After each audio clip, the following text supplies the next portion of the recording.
I feel like it's not that hard to not be a sexual sociopath serial killer. And I feel like a lot of times people want us to believe it's hard to not be that thing. They also want to medal when they don't kill everyone. Like, I'm not really subscribing to any of this. No medals, no fucks and no medals. No. I got nothing to give you today.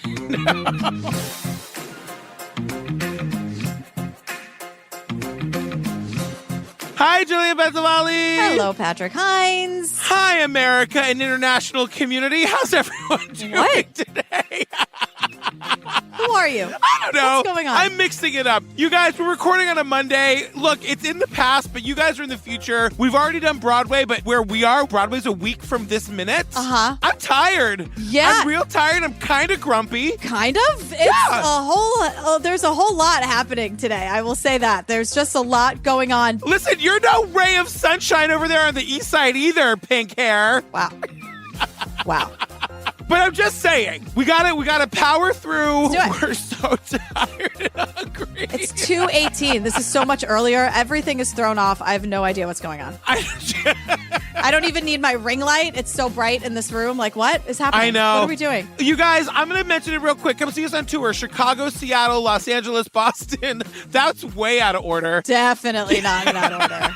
Not even close. LA is always the last one. I know that. LA is always the last. We're doing Class Action Park. It's going to be super fun. It's going to be super funny. TrueCrimeObsessed.com. Click on the See Us Live link. Come to Obsessed Fest September through like the first couple days of October in Columbus, Ohio. Yeah, which means that we're starting spooky season October 1st in Columbus, Ohio at Obsessed Fest. So thank you so much for planning that around my schedule. Appreciate it. Anything I can do. Thanks. Spooky season is very important to me, so thank you. No, same. Look, and there's nowhere I'd rather be than Columbus to celebrate the spook season. Thank you for caring about me and my spooky season and my needs. All right, girl, what are we talking about today? Oh, God. Memories of a Murderer, the Nilsen tapes on good old Netflix. You know, I'm always resistant to these documentaries that are the anything tapes, and I put my finger on it today. I don't want to hear these people talk the entire hour and a half. I know, especially someone as pretentious as this asshole. He's the worst. 1, 2, 3, 4, 5, 6, 7, 8, 9, 10. I think this recording machine might be under some kind of strain. Speech oscillates from one speaker to the next. Anyway, let's begin the recording proper. Nilsen went round swooping up vulnerable young men. Well, we've all got to die of something, haven't we? Normally, in a murder case, you'll have a victim. Then you will go looking for the murderer. In this case, we had a murderer, but he didn't know who the victims were. At one stage, there was no room under the floorboards. There were so many bodies there. It is a tale beyond comprehension. The time is coming. I am the harbinger of death. I remember. It is a great hurt to be considered to be monstrous. I am not a monster. I am a man. Awkward, isn't it?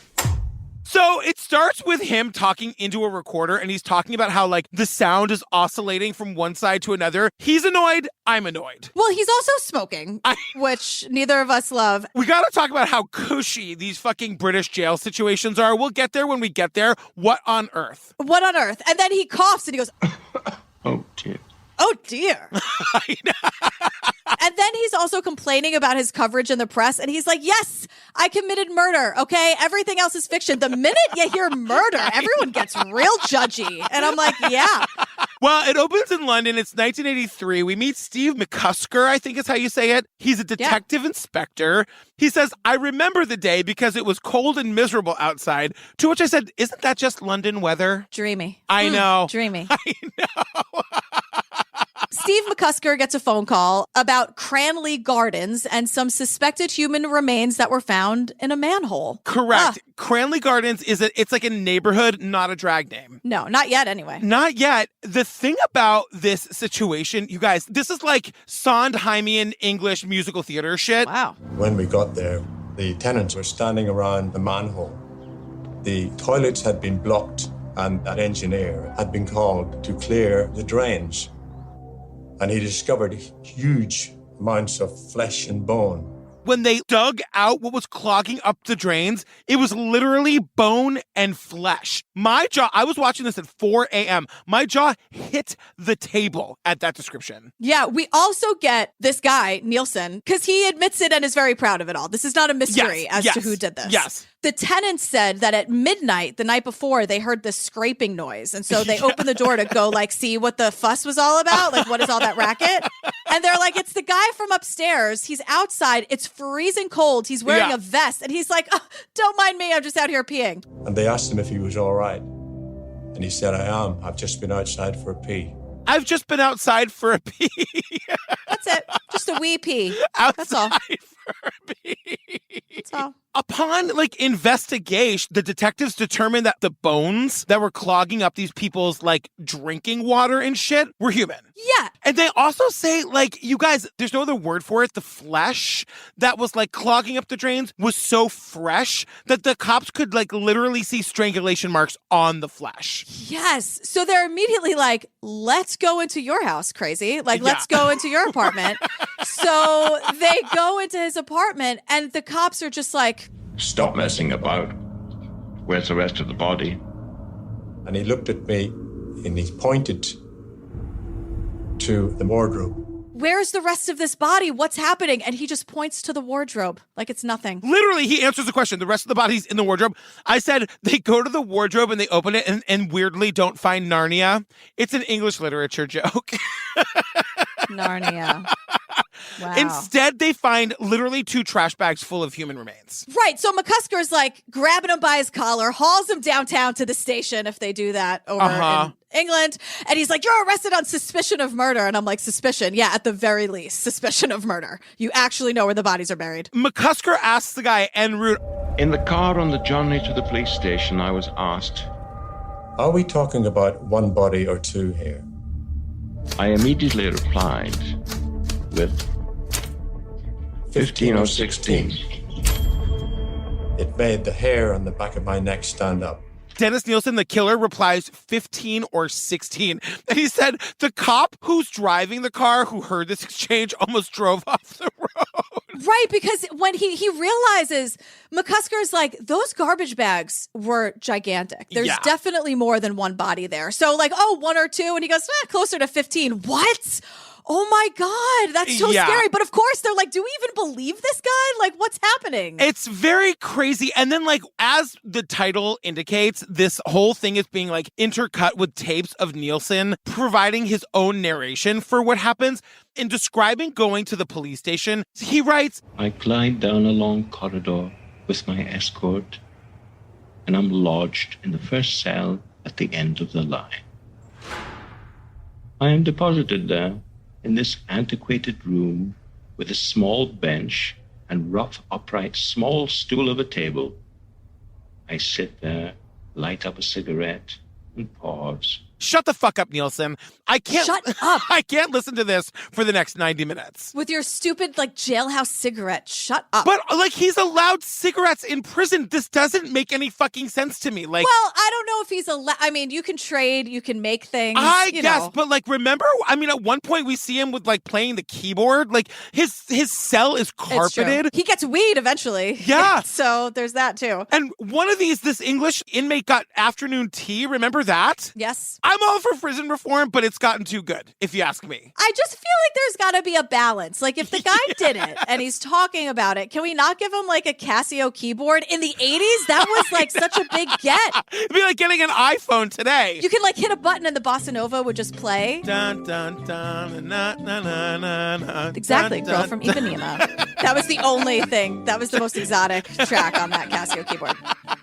So as we've learned over there, they can only keep him for 48 hours. So you have to get everything you can out of the guy in that amount of time, but you can't push too hard or else he'll shut up, right? Or so they thought. But no worries. Because McCusker's this dude would not stop talking. Yet again, we have a talker. We got a talker. The cops are so how do you find your victims, right? You're saying you got 15 or 16 of them, and he literally says, and speak to someone, take them back to his flat. They would be drinking, they'd be listening to music. The following morning, Nilsen would wake up and there would be a dead body beside him. Bada bing, bada boom. Next thing I would wake up next to a naked dead body and I had no idea what happened. And this is when I'm like, oh, fuck, this guy is gay. Like, that was, I don't know how I've never heard of this killer before. Yeah, he's pretty famous. I hate to say it. Oh, because I hate you giving heard him of any him? credit or any, yeah. Oh. So normally the cops are saying, like, you have a victim and then you go looking for the murderer. But in this case, we have a murderer and we're looking for like 15 victims and the cops don't even know who the victims are. So Nilsen is like, we hear him talking more and he's like, no other British murderer has been as forthright. I was like, so you are saying you're bragging about being the most forthright and you want a medal for that? Again, I say I'm out of medals and I'm out of fucks. Nilsen, you got none. The John Wayne Gacy of it all. It's almost like a copycat situation. But at least he's saying I absolutely did it instead of Gacy being like, I was framed, I didn't do it. Like, there's something about where it's like, well, if you're going to talk, can you give us something valuable so we can get some justice or some closure to these families at least, you piece of shit? Yeah, and then like the cops start asking very obvious questions that only they wouldn't know the answers to. Like, where on earth in London could you go where 15 or 16 young men wouldn't be noticed? It's like, it was the same in the US with the John Wayne Gacy of it all. Like, had such blinders to the gay community that of course they would not even know how on earth 15 or 16 young men could go missing and nobody would notice. Exactly. Until the press gets a hold of it. But hold on, we're not there yet. Yeah. But Douglas Bentz from the Daily Mirror, he's sitting at work minding his own business. Oh my God. And then he gets a notice that a plumber found human remains in a drain. So Douglas boop, boop, boop, boop, boop, boop, boop, calls up Scotland Yard. They know nothing about it. He's like, I'm going to go ahead and write that story anyway. And he's like, but you have to be careful. But there was resistance to the story being used because in those days, you never really wanted to upset people over the breakfast table. And there's no doubt that the reality of Catran's discoveries would make people dry heave over their cornflakes. You don't, as he says, want people to dry heave in their cornflakes. Thanks, Doug. Priorities. This guy definitely knows how to not get cut out of a documentary. You know what I mean? Right. Totally. And so does Bill Hamilton, but not really in the best way. BBC correspondent Bill. Because he's like, look, I've seen it all. He goes, it's a pretty mundane story. And I'm like, Bill. He's like, what, a murderer and bodies are found in the drains? Like, if I'm lucky, I'll get a cool 5 minutes on the 6 o'clock news. What a snooze fest, whatever. And I'm like, Bill? Because then Bill's like, wait, but then I heard there are 15 or 16 victims. Now we're talking. All right. I literally wrote, Bill, contain your excitement, girl. This is another one of those examples where every single person interviewed, from like the newspaper people who covered it to like some family members of the victims, are like, it was really disturbing, but also totally exciting. The amount of times I hear the word exciting here is alarming. It's fucking alarming. I know. Bill's like, in some ways, this sounds awful, but I had that great flow of adrenaline at the time. I have to admit, I was totally transfixed on this. Bill! No, Bill. No. Nilsen is like, look, I didn't talk to anybody but the cops. I was a steel trap. And these are the tapes he's making to write his own autobiography. So he fully acknowledges that he's like a rapist murderer. But like with a heart of gold who's just severely misunderstood. The serial killer with a heart of gold, please. Well, and please. He is on the front, like instantly on the front page of every paper. Oh, yeah, of course. Can we talk about Karen, please? Because I like Karen. I call her Constable Karen. Constable Karen, but she's with a K. Karen with a K and Constable with a C, but it doesn't matter. Karen Hunt, yeah. Karen really has been traumatized by this story. I would be too. I know, but like 35 years later, she is not over it. Right. So she gets there and she's like, gets to the scene where they know that there are bodies have been discovered and there are at least like 14 more that they're looking for. So Karen goes to the scene at this apartment. But we got the call from the detective chief inspector who said, right, everybody in. Everybody in. We will go down to Melrose Avenue. We'll be briefed there. Bearing in mind, we didn't know what we were going to walk into there. There was no prep. We were the first wave. So off we went. She goes, there was no prep. Everyone was just like, go, Karen, figure it out. They also give her green overalls. They were like, here you go, Karen, put your overalls on. Why? Because she's about to start digging in the frozen dirt and earth under this apartment to try to find the remainder of the 15 or 16 bodies. Here's the thing. They're at this apartment that he lived at before the one where they went and found the bodies in the wardrobe. And he readily admits he buried bodies under the garden. Yeah. And he tells us, this is so scary and so horrible. He was like, well, I was putting the corpses under the floorboards, but eventually there was the smell and the rot and the maggots. And at one stage, there was no room under the floorboards. There were so many bodies there. So he gets this really horrible idea. I'm sorry, everybody, but his idea is to just start burning the bodies in a way that the neighbors would just think he's, quote, burning rubbish. These dummy neighbors, they're part of this too. It's true because, like, burning bodies have to have a smell to it. Not to be disgusting about it, but, and every neighbor is like, yeah, that guy was burning trash all the time. Yeah, I remember he would just be outside peeing at midnight with hardly any clothes on too. Like, lots of red flags with this guy. Lots of them. It's okay to ask questions, neighbors. It's okay.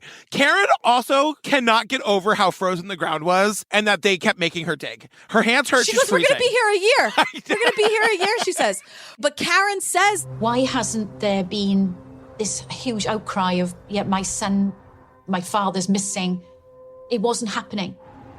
It was as if they didn't matter. She says it's as if they didn't matter. Of course. Because once again, we're here. It's like vulnerable people and people who are easily, quote, forgotten about. Right. The cops are like, how are we going to start to identify these kids? Clearly, like, no one missed them. So how are we going to figure out who they are? And Nilsen says, go back to my first apartment, look for a tea chest. You're going to find some body parts. They do it. And they do. They find like an intact arm with a hand. They scan the fingerprint of the hand and they actually get a match. It's crazy. Right. And the match is Stephen Sinclair. He has a small record, some petty crimes, and he was never reported missing. So they tried contacting Stephen's family and they track them down and they find Mary, his foster mom. Yeah. And she's saying that, like, we don't get a lot of background on Stephen. I wish we did, but she's like, how long was he in the foster care system? Was he raised in the how long had he been with this particular family? We get none of that, but like she says that he said that he would love to go to London, that he was going to London.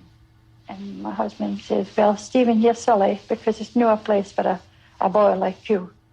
And he says, oh, but I'm going. And he goes to London, and like we don't get the sense that his foster family was in touch with him or sort of like checking up on him. This is how these kinds of kids can go missing and nobody notices. Yeah, he's described as a drifter. Yeah. So I get the sense that maybe he didn't leave on the best terms, that he was kind of like, all right, whatever, and they had some big fight or something and never tried to stay in touch. I feel like they never lost touch. He just wasn't in touch with them when he left. He just kind of bailed. It's important to remember, like, this was before the internet and cell phones. Emailing every day or texting every day, like, wasn't a thing. So, like, maybe it was like, I'll call you when I get myself all set up there. Like, we don't get that much information. But one of the cops does tell us that. You have to look at Britain at that time. There was high unemployment all over the country. The consequence of high unemployment is you get people drawn like a magnet to London, that they think the streets are paved with gold. In fact, they're not paved with gold. And you get down on your luck. Nilsen went round with his vacuum cleaner, swooping up these victims, these vulnerable young men. They weren't able to get work, and that resulted in a lot of these people living on the streets, experiencing homelessness, and it's just creating a vulnerable population that this guy Nilsen was just able to pick from. Absolutely. And then in the middle of this, we get audio of him complaining about the curry he's having for lunch with these goddamn mouth sounds. I swear to God, Netflix, how dare you? At one point, he literally takes audio of himself chewing. Right. Let's taste this.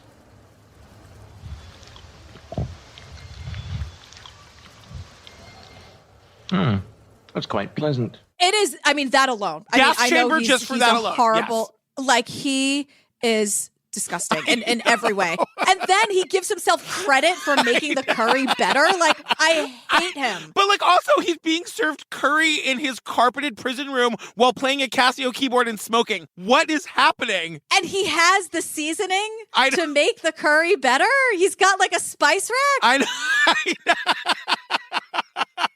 Listen, I'm just saying, if I ever end up in prison, I am going to be the one you want to come to for toilet wine. I'm going to perfect that shit. It's going to be an art. I'm bottling it. Toilet vodka, right?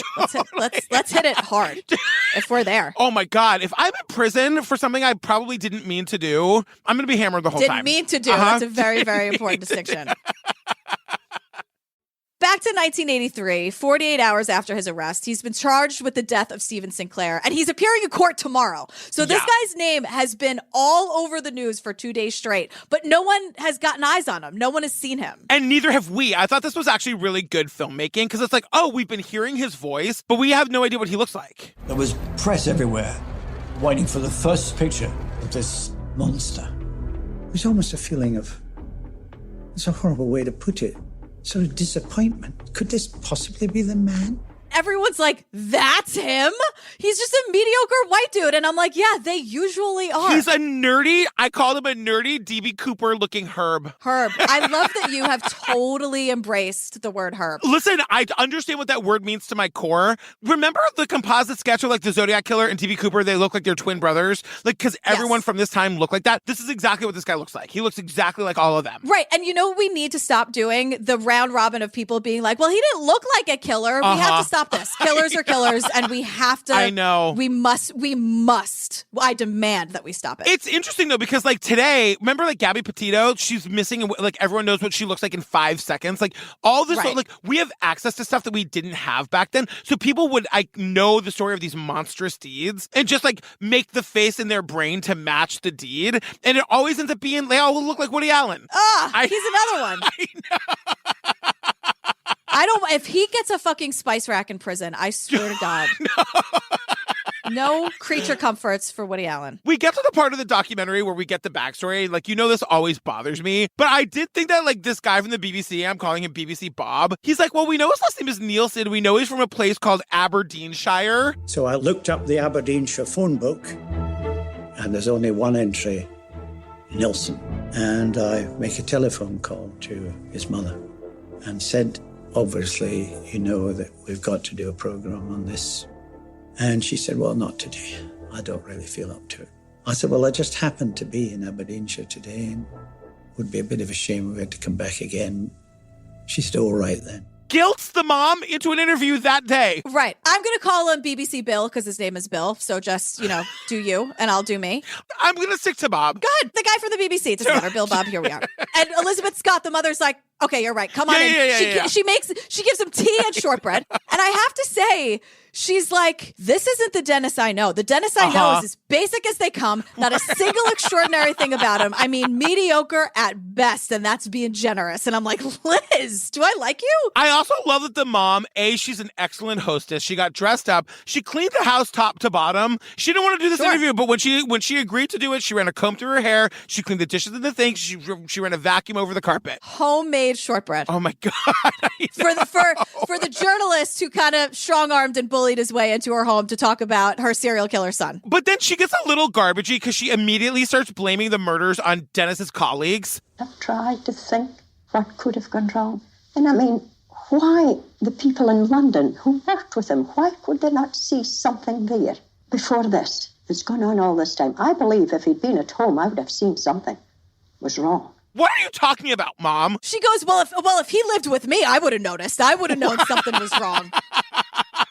She's kind of coming for the other neighbors, too. Like, how did nobody know that my son was a piece of shit? If he lived with me, I would have known, and I would have told you. I will say, if he was burning bodies in her backyard, I think she probably would have had something to say about it. You know what I mean? Right? Yeah. Come on. Oh. Then we get Nilsen audio again, and he's like, of course, blaming it on the mother right away. He always felt different. We'll get to that. But he was like, low self-esteem. I didn't have a father, which is probably part of all of this. My mom was super cold. Cut to the mom being like, I was a single mother of 6, just doing my goddamn best. Yeah. And I mean, like, this is the thing that makes me really sad because he's like, when I was about 8 or 9, I was first afflicted by that thing called love. It was for another boy with whom I'd never even spoken. Visions of him as seen in school filled my whole consciousness. It was a strange, vibrant, and compelling situation. But the stern moral principles of society and the church were of such a magnitude that my inner joys and longings had to be kept secret from the world. he obviously tries to make the correlation between like having to squelch his like true self with that being some sort of part of like what made him a serial killer, which is totally fucking nonsense. But it is a very sad and lonely existence. And I related, like it sucks. Right. He talks about how it sucks to be considered a monster based on your genetic makeup. And I'm like, no, I understand that growing up in that way was hard, but like you're a monster because you're a murderer. Right. That's why you're a monster, Nilsen. Don't get it twisted. He does seem a little confused about that. And so we're back at the police station where the cops once again are like, yeah, this guy really won't fucking stop talking. He will not stop talking. And so now he knows that he was like McCusker, the cop, wants more information about where he picked up his victims because they were mostly gay bars and mostly in the West End. But now Doug from the Daily Mirror is like, oh, perfect. We'll call him the gay killer. Oh my God. Then we see a headline that says gay killer Dennis the Mincing Menace. I know. Dennis the Mincing Menace. We can't forget. Just you have to have gay killer right at the top too, obviously. But like I will hand it to them. It's a triple entendre because it's like Dennis the Menace, mincing is in like effeminate and mincing is in like a cleaver, like cutting There's shit up. There's a lot going on in this headline. Is. It's also way too long, it's but whatever. Way too long. Even Nilsen, when he hears this, goes, oh dear. Oh God. But to your point, we're talking about institutional homophobia at the time. And we're learning, like, look, the gays couldn't be arrested anymore. And I'm like, wow. Anymore. I know. Anymore. And also, like, just because you can't get arrested doesn't mean you can't get the shit kicked out of you. Like, people still were not on the side of the gays in the early 80s in London or here. They were horribly mistreated. And totally ostracized by the press and the cops. So now we have the cops and the press on this. So, I mean, it's just a mess, right? And then, oh my God. Like, I'm not screaming enough. We learn, as Bill from the BBC shouts, he's an ex-copper. Dennis Nilsen is a former cop. Of course he is. And this is where, like, Constable Karen is like... When we found it was a police officer, I thought that's why he's got away with it for so long. He's a police officer. He's going to be one step ahead. He knew how to get away with this shit. And then we meet Bob. Bob Brenton, Detective Sergeant. Oh, my God. So he was like, yeah, they wanted to know all about my friend Dennis. And I'm like, your friend Dennis? Former friend, former. You gotta say former when you say that. I think that he was kind of being like tongue-in-cheek there because he had like known Dennis on the force. And he's describing him as like in his police days. He's like, he never made eye contact. He was a total loner. He wore the uniform, but he never tried to like achieve anything. His heart totally wasn't in it. And it was sort of like Gacy hanging out with the cops. It was like he was just trying to like learn what to do to get away with murder for forever. And it's so great because we get more audio of Dennis and just completely like this guy Bob is totally contradicting it because Bob's like, he was a loner. Audio of Dennis. I was popular. Right. You know, Bob's like, he wore a uniform but didn't really achieve anything. Dennis is like, I chose to resign. Like, it's just the way he just forms this bullshit narrative. But you know, a few years later, Bob is called to the scene of this like brutal attack and he describes it. He's like, the living room window had been completely smashed and there's blood everywhere. A young juvenile had been taken from the address to the hospital. And he was just a pale, skinny waif of a kid. If I remember right, he had over 100 stitches. Just for the timeline of it, Bob is saying that like this scene happened years before Nilsen killed anyone. So this is sort of like the first major red flag because Bob really steps up here to the best of his ability right now. Yeah, because he finds out this kid's story, the kid that got the stitches. He said that like he met a guy, he had been taken back to this guy's apartment, plied with alcohol. He woke up completely naked. He said this man was coming towards him. And like Bob describes it as like fight or flight. This kid knew he was about to be murdered. And so he jumped out the window. He like jumped through the window. Threw himself through the window. I mean, the terror that this guy must have been feeling to be like, I'm noping out of here through the glass window. And he just woke up naked. Like, he doesn't even know where he is or what's happening. Totally disoriented. Like, absolutely. Oh, my God. Yeah. So Bob goes up to Dennis and he's like, Dennis, what the fuck? Like, what is going on? Right. Like, the bad guy here is Dennis, in case that wasn't clear. Right. Yeah. And Dennis is like, yeah, I don't know. But if you don't have anything to charge me, you got to let me go. So that's what he was doing. Like, that's why we're saying that he was getting away with it for as long as he was, because he knew to say, like, you don't have anything on me, Bob. What are you going to do? Oh my God. And that's the other thing. Like, this was like with like the Times Square killer too, where like we knew that like people treated sex workers terribly, including the cops, but suddenly they get like invested in the case of these like dead sex workers and they start to care. And like that's the situation with Bob here now too, because Bob suddenly cares about this gay kid that almost got killed, and he finds his kid's parents, and he calls and he wants the parents to do the right thing for the kid, but for other potential victims. And the kid's dad is like, absolutely not. This kid is absolutely not going to court. We're not going to put his face out there publicly. It would bring shame on the family, and he refuses to have anything to do with it.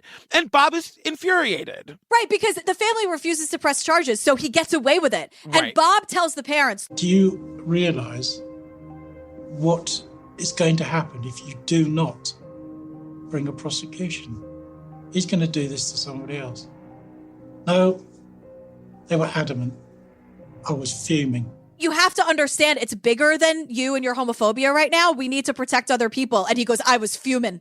And Bob's like, look, he said to Nilsen, you have no idea how lucky you are, because the charge would have sent him to prison for life if they actually decided to press charges. So then Bob has to type out, quote, an intelligence card. Yeah. And Bob writes, at the top of the card, I typed, in my opinion, this man is a dangerous psychopath.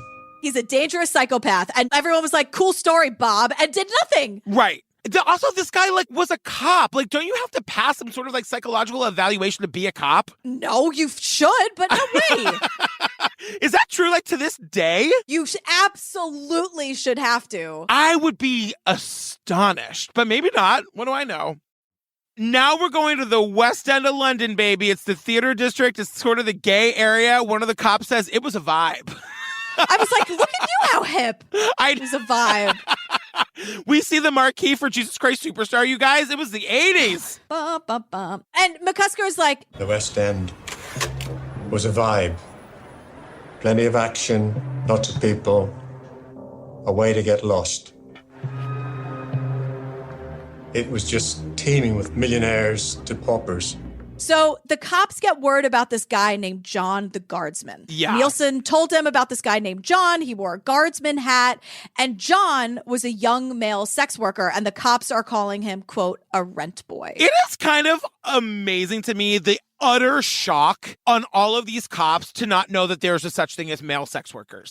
They are all shocked at the idea. I think they're shocked at the idea. I think they just don't want to look right at it. Yeah. But obviously it's the oldest profession on earth. Come on. I mean, and one of the newspapers describes the West End as a flesh market. They're basically saying that Nielsen could go there and get anything he wanted, anytime he wanted, and not be noticed at all. Right. The cops are like, male sex worker, you say, survival sex work. Oh my God. So they look into this at the station, and apparently there are hundreds of them on file. So stop lying to me even today in 2022, whenever this was made. Stop playing dumb. If there were hundreds of these male sex workers on file, someone knew about it. They didn't just magically get into the system. Give me a break. Yeah. And so the whole idea is that this guy, John the guardsman, We were able to identify John the guardsman as a man called John Howlett. And I spoke to his mother. Howlett had left home of his own accord. He got involved in drugs. And there was quite simply an acceptance that her son had died. and this is where it's finally dawning on them that Nielsen was targeting these male sex workers because he knew if they went missing, nobody was going to be looking for them. Right. Or they just assumed this guy's mother, oh, he must have OD'd, the tragedy that I've been dreading actually happened. Yeah. So it's horrible. You said an expression that is so true. Nobody wants to look at this. It was right in front of them. The male sex work and the abuse of the male sex workers and the murder of the male sex workers was right in front of everybody. But nobody, it's the same thing with the Menendez brothers. They went to prison because nobody could look at the idea that men could be abused by their fathers. Yeah. 15 or 16 young men can go missing and get murdered because nobody wants to look at the fact that men pay other men for sex sometimes. Yeah. I don't really care how uncomfortable it makes you. Fix it. It's time. Deal with it. It's time. Look at it. Enough. So let's go 5 years before the arrest. We meet a guy named Martin, and he goes, it was a warm night. I was playing a fruit machine now. I was like, playing a fruit not machine. what you think it is, girl. Which I don't think is a euphemism, but could be. Well, first of all, it's another gay bar that we just stumbled on. No, it's like a slot machine, with the cherries. Yeah. It's just like a gambling slot machine. They're playing at like some little like gambling place in the West End of London called Las Vegas. Oh, they have Vegas in the West End? Apparently gambling is legal there. Who knew? So he's playing this little gambling game at the bar. I could see him through the reflection in the machine. He said, "You won't win much on that one." I said, "Oh, no, you told me." And he said, "I think it's just paid out." And he said, "Do you want to come home?" That machine just paid out. You won't win anything. Do you want to come home with me? And I'm like, wow, that escalated. The thing about it too, like, I know this is not news to you, but like, this is how it happens. These guys are all out looking for sex. The hooking up in the meeting happens so quickly. Like, I'm not shocked or scandalized by any of this. Like, it moves really fast in the gay community. When you are cruising and you're there on a mission. Totally. There's no time to waste. No time to waste. Absolutely no time to waste. It's got to happen now. Let's get down to business. Yeah. Consensually. I do forget that like a lot of people who listen to this aren't gay. You know what I mean? And like might need to be reminded. Weird. This is not unusual. How quickly this pickup happened is very par for the course. Especially if you're in a cruisy bar, like there are certain bars that you just know, like, okay, wait, no small talk happening here. Like you're hooking up downstairs in the bathroom. I'm looking at you, monster. As soon as the internet was created, we had to like create apps to like cut out the middleman to make it happen even faster, everybody. The gays are on top of it. Again, we got to get down to business. Again, consensually with everyone conscious. Exactly. And all adults. And absolutely. So anyway, like they get back to Nilsen's apartment and like Martin is saying, "Oh, this broke my heart." Martin is like, he asked me where I came from. He asked me about my family. So he seemed quite caring. And that impressed me. And I thought, okay, I like you, but I never said it. I thought, I like this guy. And I decided I liked this guy. That is how quickly this like young kid let his guard down. These kids are so starved for love and connection that like some dude asks you one or two questions, all of a sudden you're in love with the guy. And this is very true to the olden days of our community. Still happens to this day, but like in the 80s and 90s, this was very common. And especially because Martin explains like he wasn't really out to anyone in his life. And he says, "This broke my heart. All the kids seemed to think I was a bit of a joke." And he was just like being his bedroom and he just wanted to be in the darkness. So someone asking him a simple question about like, "Hey, where's your family from?" that he's just like has stars in his eyes. And it's so understandable and so sad at the same time. They show the animation of him like sitting in his room in the dark because that's where he felt the most comfortable because he didn't have to look at himself. Like that is real. That is very real. And it's so sad. So we're back to him with Nilsen in the apartment, right? After the fruit machine, which I love, by the way. You're my little fruit machine. Oh, thanks, girl. Ding, ding, ding, ding, ding, ding, ding, ding, ding. Ding, ding, ding, ding, ding, ding, ding. Boo, boo, boo, boo, boo. So Martin says Nilsen was drinking Bacardi straight from the bottle. Oh. And then we went to bed, he says. And 2 hours later, they wake up and there's smoke everywhere. It must have been about 2 hours later. I opened my eyes and there was smoke in front of me. And he was straddled across me. And was pushing him backwards. I said, "What's happening? What's happened?" And he said, "You knocked the fire off the wall." I got water, poured it over the floor, and I left because I was really quite upset because I thought I've caused that damage to his flat. Nilsen is saying that he like knocked a space heater off the wall and Martin pours water on it and leaves.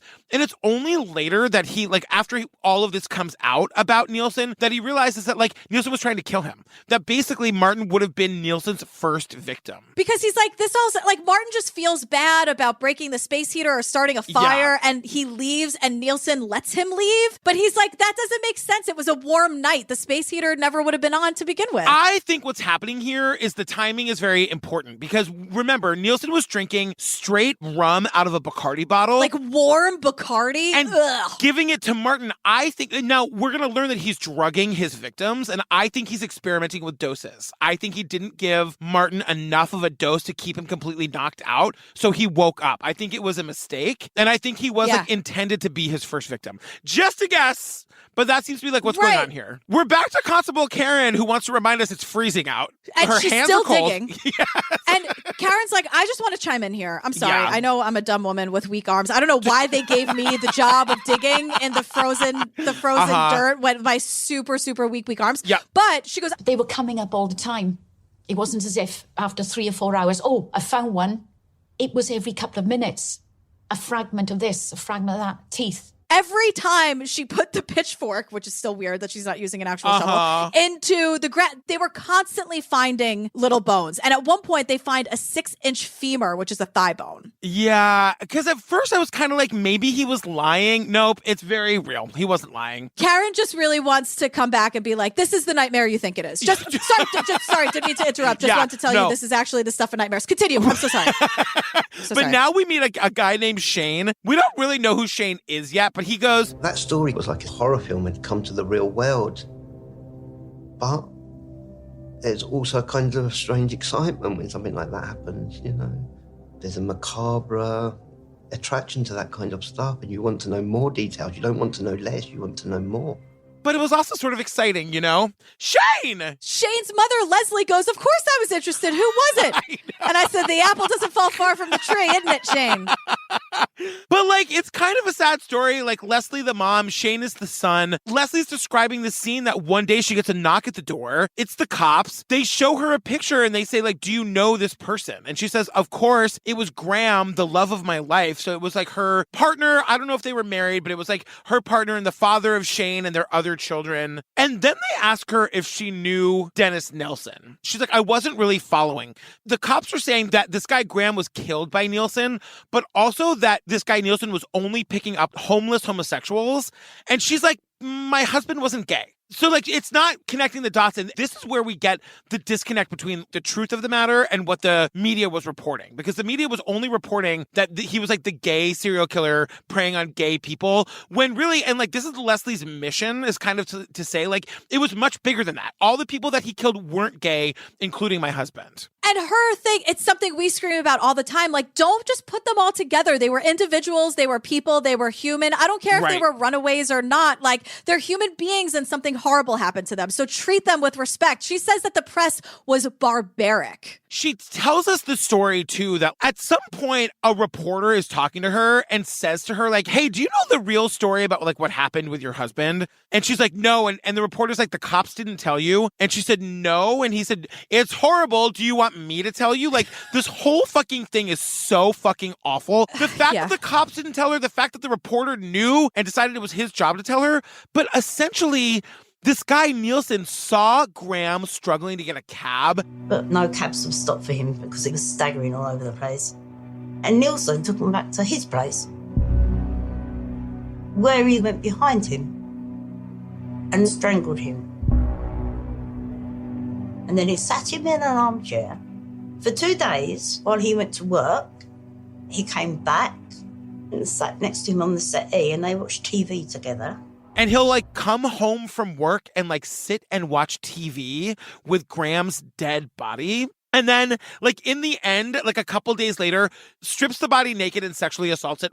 I'm not getting into it. Yeah, no. But it's, like, this fucking horrible thing that Leslie learns about her husband as told to her by a newspaper reporter. Right. The thing that was really driven home for me here is how, like, sick and sadistic Dennis Nilsen really is. To live in a home with a body and, like, watch television with it and then, like, sexually assault a corpse, like, this man is depraved. And the thing is, like, Jeffrey Dahmer used to do shit like that. Like, Jeffrey Dahmer was all about, like, owning the like, the dead body so it couldn't leave him or whatever. It is, like, obviously it's very sick and very sad, but it is interesting to note that, like, these serial killers do have, like, commonalities like that. Yeah, they're all fucking sick, girl. We hate them all. No, I know. It's worst. just like, yeah, no, totally. Yeah, it's so bizarre when you're like, I've never heard anything like that. That's keeping me up at night. And then you're like, wow, this is familiar in a totally different documentary about something else. Like, the world is scary. I'm never leaving my house. I know. Russ Coffey's here. He's a journalist. Russ who? Did I do it again? Russ Coffey. He's doing the Russ laundry. Coffey. It's my favorite thing. I love it so much. Anyway, sorry. Back to Russ Coffey. Russ the journalist now. I'm never going to say his last name again. He reads that Dennis Nilsen, a serial killer, is writing his autobiography in prison. He wants to get a piece of this, so he just appeals to the ego. He's like, I want to interview this guy for the paper. And I was intrigued. So then I started writing to Nilsen, saying, Dear Mr. Nilsen, I believe your book will become a landmark work of criminology, and I'd like to cover it for a serious British broadsheet newspaper. He lies and says he's writing a book about Dennis, but really it's like this expose article in the newspaper. I don't understand. Like, I know that it took a long time for us to get laws on the books in the United States about criminals not being able to, like, sell the movie rights and, like, make money off the shit that they did. How is this guy allowed to write a book? You know what I mean? That seems wrong to me. Yeah, but also, Nilsen thinks he's in business with Russ. No. Russ is using him. Like, he's just like, oh, finally, someone's interested in my story. Like, no. Russ is using you because he played to the ego, and 2 days later, you're like, here are my notes. Here are my audio tapes. Let's do this, Russ. Russ is like, all right, thanks. It's kind of amazing, and you would think with all these trash reporters, I can't believe that Russ was the only one that reached out. Jesus. Seriously. This is where we also see another fucking picture of Nilsen in prison, lounging in his underwear, in his carpeted cell, playing the keyboard. Number one, who took that picture? Why does this look like the funnest, happiest day of this guy's life? He's smiling ear to ear. What is going on with English prisons? And can I go there? Can I go and take a week in an English prison as a vacation? For a quick little reset, just a couple of Casio keyboards and some weed, and you'll be good to go. I have to hope that at the very least that carpet smells like shit. Oh, yes. Oh, God, a prison carpet. You know what? You got what you deserve, Nilsen. See? There we go. There's that silver lining. So it's 8 months since Nilsen was arrested, and by the time of the trial, they say they've identified a total of 7 victims. We found out that some of them were homeless men, some of them were gay, but not all of them. They were just guys who were drifting through. But there was one connection. Nilsen knew that if they were to go missing, no one would notice anytime soon. If they went missing, nobody would notice anytime soon that they were gone. But then we also see their mothers crying on the news. So which one is it? Well, you know what, though? I think this is also common. Like, I think when your son comes out or doesn't come out because he feels like he can't, and they run away, and 5 years later you find out they're dead, you start to think about all the things you would have done differently. You know what I mean? Of course. And you're sad and you cry about it. Love your fucking children. I mean, Jesus Christ. I feel like we don't ask for much, but every week I'm proven wrong. I know. Because it seems to be very, very, very, very difficult for too many people. Just love your kids. You know what I mean? Just love your kids. You know? They don't all have to die and end up under a porch for you to be sad and realize you miss them and that you would have done things differently. It's okay to love them in real time. So it's Monday, October 24th, and it's the trial, right? We're going to Central Criminal Court, which one of these journalists tells us is the most famous court in the world. Never heard of it, girl. Yeah, okay. I was like, I thought Judge Judy's court was the most famous court in the world. And honestly, why didn't she oversee his trial? I would have watched every second of that. Maybe that's the most important court in the world. Correct. What Judge Judy says goes, and I don't make the rules. I follow them. But they say, everyone is expecting him to plead guilty. The journalists are like, oh, if he pleads guilty, we're not going to have anything to write about. Nope, he's not going to let you down, journalists. He pleads not guilty. Yeah, well, he wants the attention. And of course, people describe it as theater. It was a circus. And that's exactly what he wants. Of course, he's not going to plead guilty. And then I know what you're going to say. He wants yet another fucking medal. And I'm telling him once again, I have 0 medals nor fucks to give. Nilsen's alleged to have told the police, I've taken a lot of people back to my flat, and I haven't killed them all. He wants a medal for not killing everyone he brought back to his apartment. Okay, Leslie? He goes, look, I lured a lot of people to my house, but I didn't kill all of them. Doesn't that count for anything? You're being real judgy, Leslie, and I don't like it. I didn't kill all of them. Okay, Leslie? All right, Leslie, back off. Oh, my God. But the thing Says is, Nilsen. So the prosecutors, they want to fucking get this guy, obviously. And, in order to do that, they say they need to prove premeditation. And in order to do that, they need survivors to testify. And in order to do that, they need survivors to trust them, which, of course, they fucking don't because of all the fucking decades of brutality. And I'll tell you, we'll get there at the end because a lot of these guys actually do testify, and it ends up being so empowering for them, which is so amazing. But basically, in order to prove premeditation, we get the story about this guy named Carl Soder.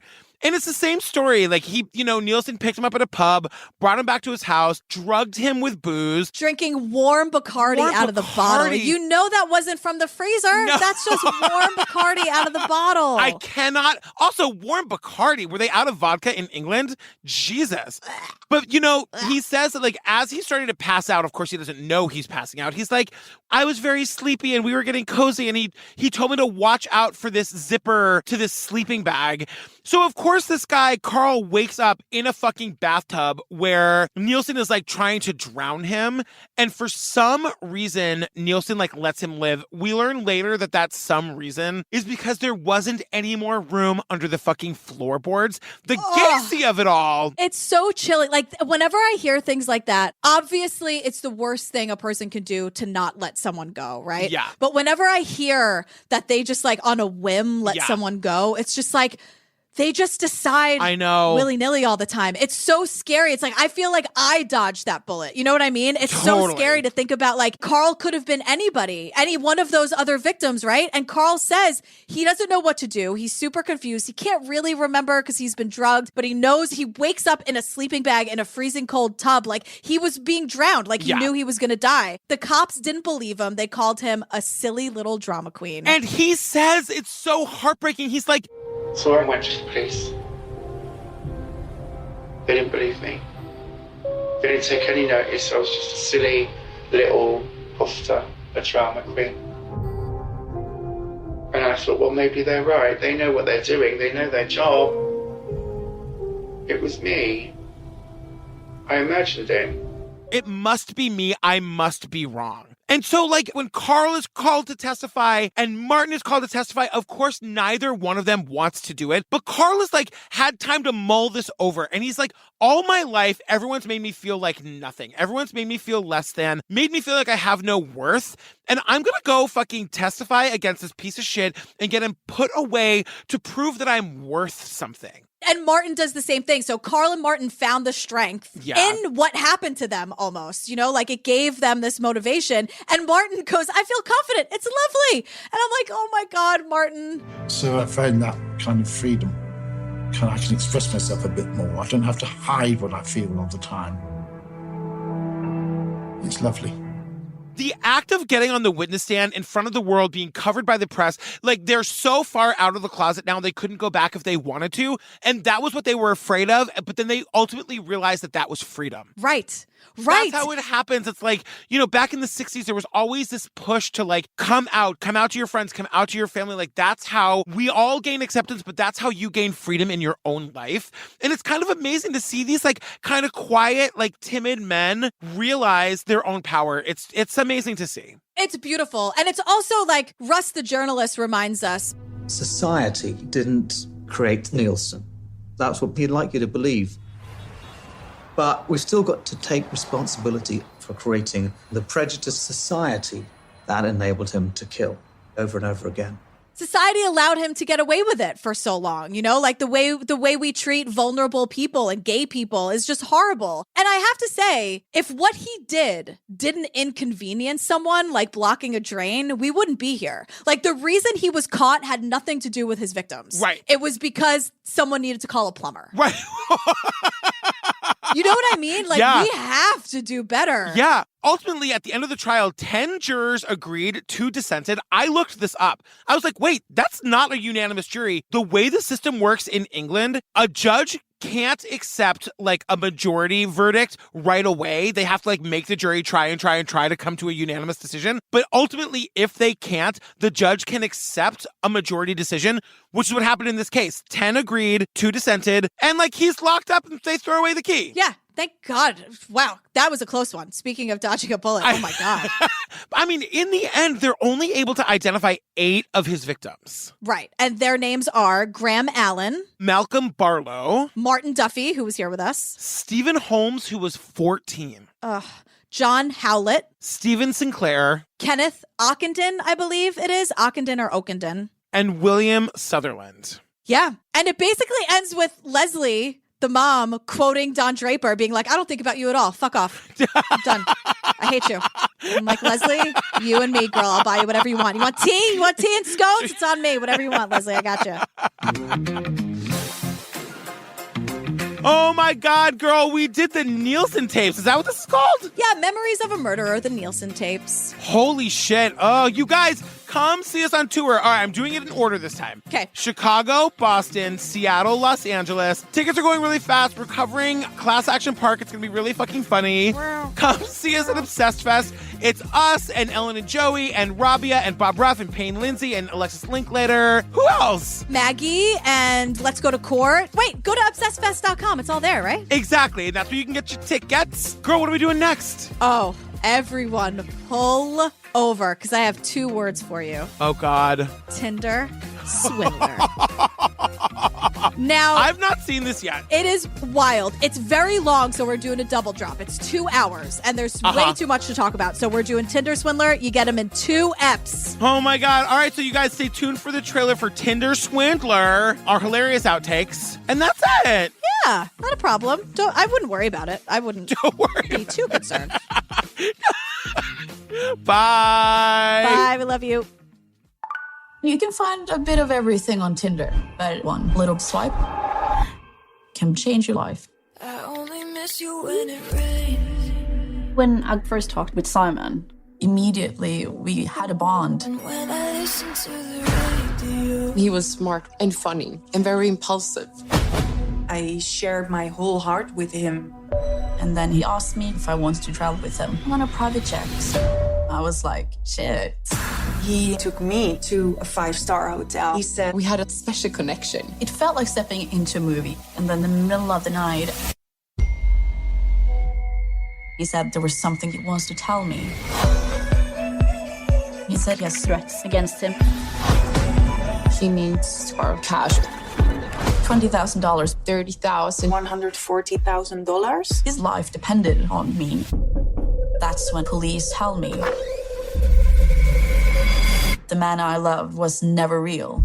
Everything's a lie. And he describes this room like the walls were painted black, and Bob's like, it wasn't to my taste. But which wasn't really my color. I'm like, speak for yourself, Bob. Put on a London fog raincoat. Great name. Even though it's not really fog. That's a little fun fact. It wasn't fog. What wasn't fog? The fog. In London. It wasn't fog. It was from that big fire, right? I don't know what we're talking about. All right. Doesn't matter. Who cares?